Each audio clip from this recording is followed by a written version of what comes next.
passer de 500 000 à 1 million, passer de 1 million à 2 millions.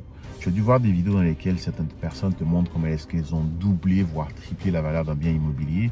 Et je te l'avoue, j'en suis coupable aussi. J'ai des vidéos dans lesquelles je te partage tous ces détails. Et le but de la vidéo d'aujourd'hui est de te montrer comment toi aussi tu peux doubler, voire tripler la valeur d'une propriété. Parce que c'est possible. Et dans cette vidéo, je te dis exactement comment faire. C'est parti. Bienvenue sur ma chaîne, je m'appelle Uriel Bigot, je suis un investisseur immobilier. Je fais principalement de la construction neuve, mais j'ai commencé mes armes en faisant de la rénovation de bâtiments usagés. Et c'est là que j'ai eu mes plus gros gains. J'ai littéralement pu doubler, voire tripler la valeur des bâtiments que j'ai achetés. Et dans cette vidéo, je te dirai exactement comment tu peux faire la même chose. Ma première transaction où est-ce que j'ai eu un très gros gain, ça a été un bâtiment de 9 logements que j'ai acheté à Sherbrooke. Je l'ai acheté à peu près à 700. Le prix exact, c'est 722 500. Plus les taxes de bienvenue, on parle à peu près de 750 000. On y a mis un gros 300 000 de travaux. Et puis quelques mois après, le bâtiment était évalué à 1,6. L'année d'après à 1,8 et aujourd'hui 1,9. Et comment cela est possible? Comment est-ce qu'on prend un bâtiment qu'on achète à 750 000 et on l'amène pratiquement à 2 millions, ce qui est pratiquement le triple de sa valeur initiale? Cela est possible à travers ce qu'on appelle de l'optimisation, mais aussi à travers un principe qui est simplement des mathématiques. Je te l'explique tout de suite. La beauté, par exemple, quand tu investis dans le multilogement, c'est que les multilogements sont des bâtiments dans lesquels la valeur du bâtiment est directement liée au revenu. Un bâtiment qui vaut 1 million et qui génère 100 000 de revenus, tu as dû faire le calcul, ça fait un multiplicateur de 10. Donc, un bâtiment qui génère 100 000 de revenus et qui est évalué à 1 million, grosso modo évalué à 10 fois les revenus qu'il rapporte. Et c'est là la beauté de l'immobilier en Amérique du Nord, c'est là la beauté du multilogement. C'est que si tu es en mesure d'amener ces revenus, de les faire passer de 100 000 à 150 000, de facto ton bâtiment, il passe de 1 million à 1 million 500. Et si tu me suis toujours, si tu es en mesure d'amener ces revenus à 200 000, de facto ton bâtiment, il vaut 2 millions. Et c'est comme ça que tu doubles la valeur de ton bâtiment. Et là, tu vas me dire, Uriel, c'est bien beau ce que tu m'expliques là, mais comment je fais pour amener les revenus de bâtiment de 100 000 à 200 000? On va prendre un exemple très simple. On va prendre un bâtiment de 6 logements que tu veux acheter, par exemple, disons, à Trois-Rivières, où est-ce que ça va être loué à 500 $ le 4,5 parce que c'est un vieux propriétaire qui n'a jamais augmenté les loyers. Donc, 500 $ le 4,5, il y en a 6 dans le bâtiment, donc 500 x 6. On parle donc de 3 000, x 12, on parle de 36 000. La réalité, c'est que Trois-Rivières, par exemple, et l'exemple que je te donne là s'applique un peu partout au Québec, il y a des secteurs étudiants. Et au lieu de louer ton 4,5 à 600 $, première chose que tu peux commencer par faire, c'est le ramener au prix du marché, et sans doute autour de 1 000 $. Tu vois, juste en amenant ton bâtiment au prix du marché, en passant de 500 et non de 600, de 500 à 1 000 $, tu viens de doubler les revenus du bâtiment, mais tu viens aussi de doubler la valeur du bâtiment. Ça, c'est l'une des façons de le faire. Et là, tu vas me dire, mais comment je fais pour passer de 500 à 1 000 $? Simplement en faisant des rénovations. Je donnais un peu un ordre d'idée très rapide. Si tu fais des rénovations, tu peux t'en sortir pour à peu près pour un appartement entre 20 et 30 000 en fonction des gens que tu utilises pour faire la rénovation. Donc, supposons qu'on prend une moyenne à 25 000. Sur un 6 logements, on parle donc de 150 000. Tu vas sans doute me dire que c'est beaucoup d'argent, mais il y a des stratégies qui vont te permettre d'aller chercher ces montants-là à travers chez différentes institutions bancaires sans avoir à le sortir de ta poche. Tu trouveras dans la barre de description un lien vers un événement que j'organise tous les samedis où je te montrerai comment certains de nos clients vont chercher jusqu'à 200, 300 000 de mise de fonds alternatives pour être en mesure de financer ce genre de rénovation. Le lien dans la description. Donc, tu récupères 150 000, tu fais les rénovations.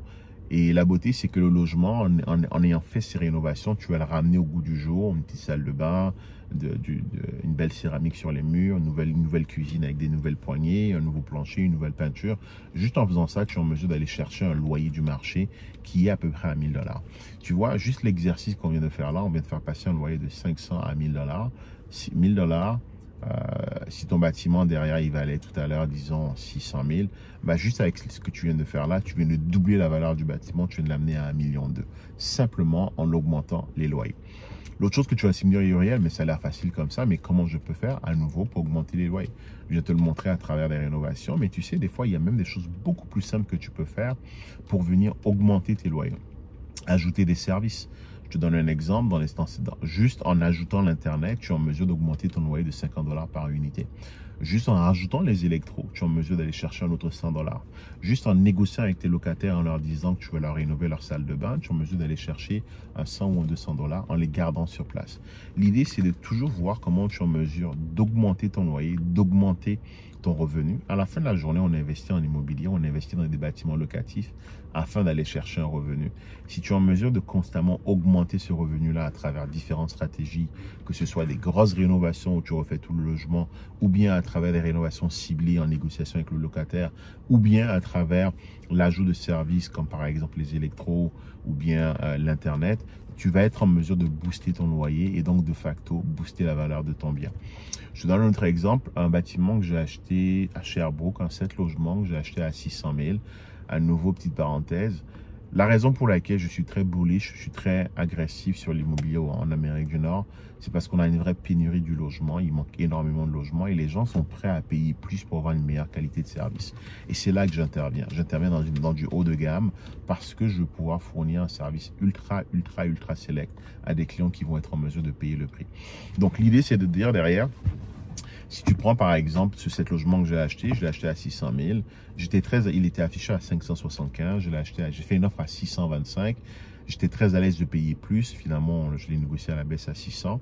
J'étais à l'aise de payer plus parce que justement, je voyais le potentiel. Je savais que j'allais doubler la valeur de ce bâtiment. Je te pose la question suivante. Si tu dois acheter un bâtiment à 600 000 et que tu sais que tu peux l'amener à 1,2 million, est-ce que ça te dérange tant que ça de le payer 610 ou 615?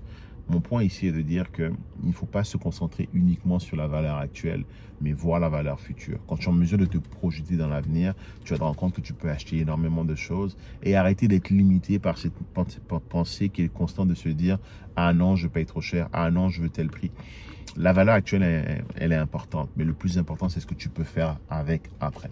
Donc, cet logement acheté à 600 000. Les loyers étaient à peu près à 600 $. Le bâtiment était en très mauvais état et plein de gens me disaient autour de moi, Uriel, mais qu'est-ce que tu fais?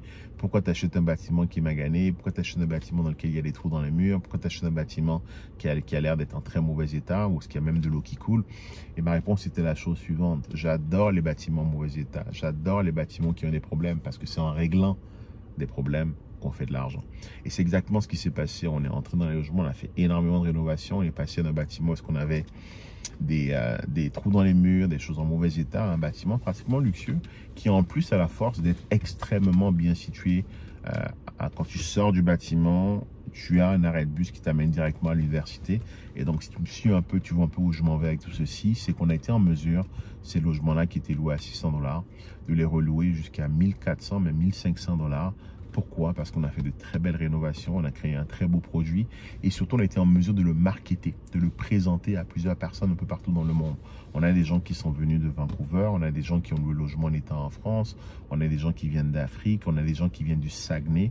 La beauté de ce produit-là a été qu'on était en mesure d'attirer des locataires de partout dans le monde et donc d'aller chercher des valeurs locatives extrêmement grandes et donc de créer du patrimoine. Et c'est comme ça que j'étais en mesure de faire passer les loyers de 600 à 1400 et donc de pratiquement plus que doubler la valeur de ce bâtiment qui est aujourd'hui estimé à 1,4 million alors qu'il a été acheté à 600 000.